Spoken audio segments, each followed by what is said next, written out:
Factor affecting enzyme activity, वो कौन से फैक्टर हैं जो कि एंजाइम की एक्टिविटी के अफेक्ट करते हैं। Factors affecting on enzyme activity, इसको हम कल जो है कंटिन्यू करेंगे, आज थोड़ा सा टाइम ज़्यादा हो गया है। अच्छा, अगर हम फैक्टर को देखेंगे अफेक्टिंग द एंजाइम एक्टिविटी, तो अगर रेट ऑफ एंजाइम एक्टिविटी को हम देखें कि रेट ऑफ एंजाइम एक्टिविटी क्या है, तो हम कहते हैं कि जो क्वांटिटी है, जो मिकदार है सबस्ट्रेट का, वो ट्रांसफर हो प्रोडक्ट में, और पर सेकंड जो प्रोडक्ट्स कितने बन रहे हैं, इसको हम कहते हैं in rate of the enzyme activity. कि एक सबस्ट्रेट जब एंजाइम से मिलके ये प्रोडक्ट बना रहा है, तो कितने प्रोडक्ट्स पर सेकंड हमें कितने प्रोडक्ट्स मिल रहे हैं, तो इसको हम कहते हैं रेट ऑफ एंजाइम एक्टिविटी। ये जो सबस्ट्रेट है, ये सबस्ट्रेट प्रोडक्ट में बन रहा है, मगर पर सेकंड अगर हम बात करें कि पर सेकंड कितने प्रोडक्ट्स बन रहे हैं, तो इसको हम कहते हैं rate of the enzyme activity. या इसकी एक और डेफिनेशन है, वो ये है कि ग्रेटर अमाउंट पर सेकंड, कि कितना हमें अमाउंट मिल रहा है पर सेकंड हमें कितनी प्रोडक्ट्स मिल रही है। अगर हम इस एंजाइम की एक्टिविटी रेट जो है, इस पे अफेक्ट्स देखें, तो जो अफेक्ट्स हैं, अफेक्ट्स एक पॉजिटिव हैं, एक पॉजिटिव अफेक्ट्स हमें नजर आ रहे हैं, और एक अफेक्ट्स हमें नेगेटिव भी नजर आ रहे हैं। तो यहाँ पे ये जो अफेक्ट्स की हम बात कर रहे हैं, ये अफेक्ट्स जो होंगे, या जो जो इनहिबिटर्स होंगे, ये इनहिबिटर एलोस्टेरिक साइड पे लगेंगे। मैंने आपको कल भी बताया था कि एंजाइम की एक एक्टिव साइट होती है, जैसे ये नजर आ रही है आपको, इसको हम कह रहे हैं एक्टिव साइट। ये एक्टिव साइट है जहां पे आके सबस्ट्रेट ने लगना है।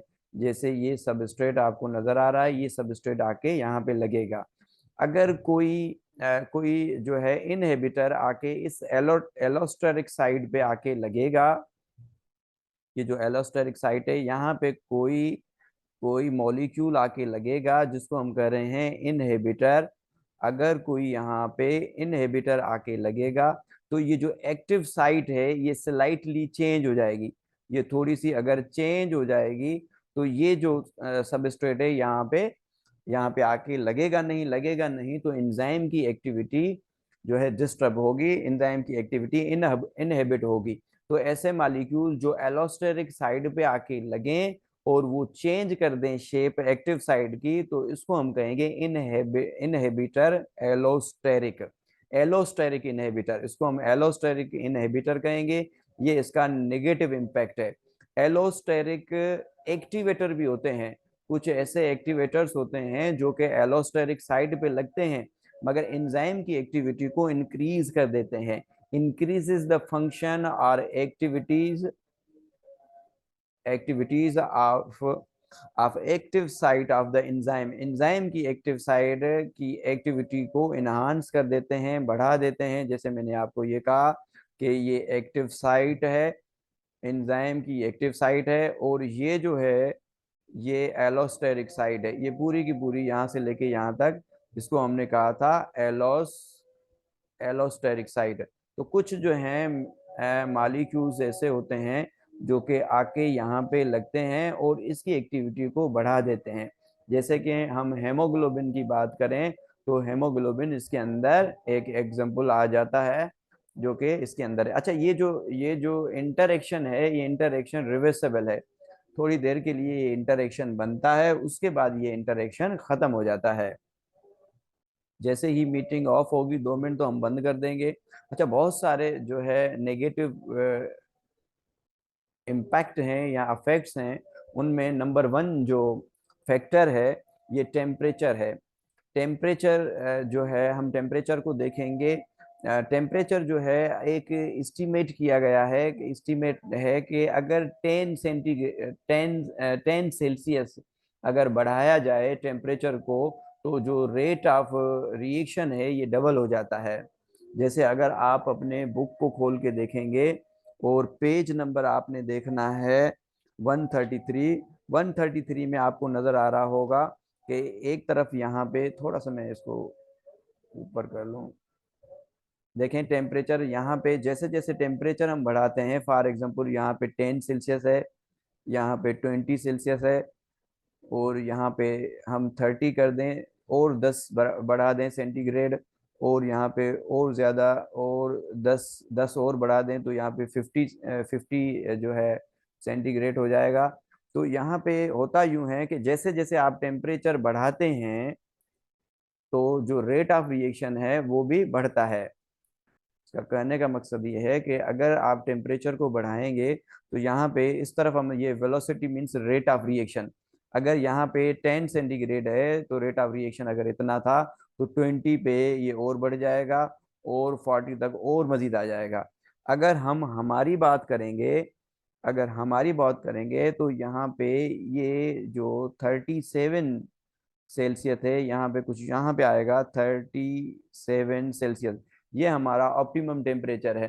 तो इस ऑप्टिमम टेम्परेचर पे अगर आप एंजाइम का काम देखेंगे तो एंजाइम का काम भी मैक्सिमम है।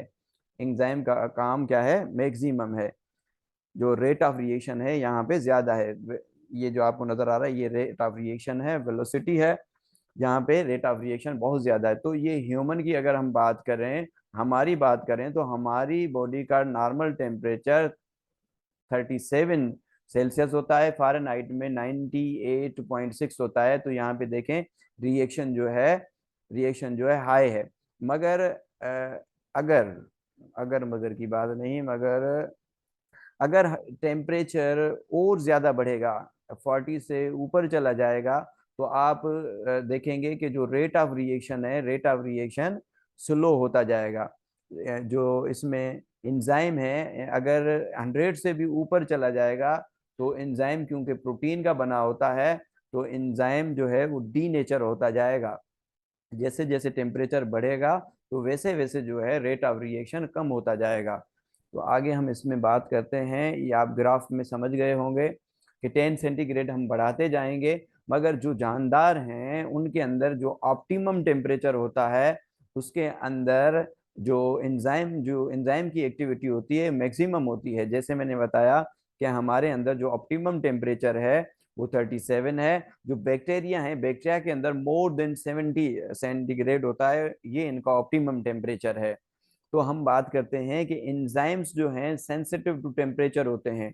अगर आप 100 सेंटीग्रेड पे लेके जाएंगे तो एंजाइम क्या हो जाएंगे? डी नेचर हो जाएंगे। ये डी नेचर क्यों होंगे? क्योंकि एंजाइम्स बने होते हैं प्रोटीन के, एंजाइम प्रोटीन के बने होते हैं और एंजाइम डी नेचर हो जाएंगे।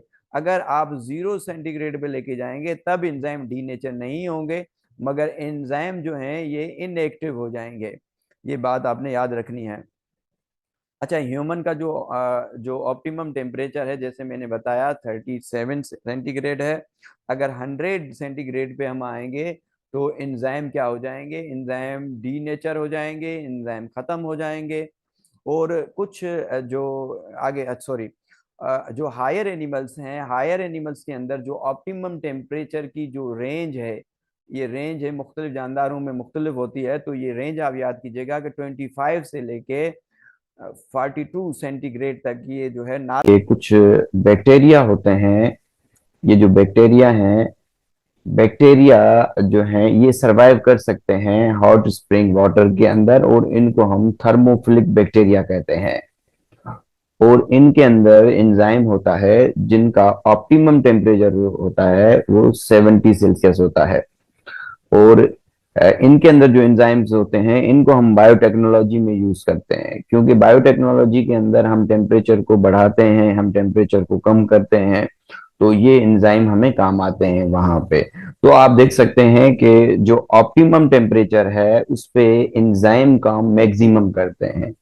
और हमने जो है हायर एनिमल्स के अंदर देखी थी रेंज जो कि 25 से लेके 42 सेल्सियस की रेंज है।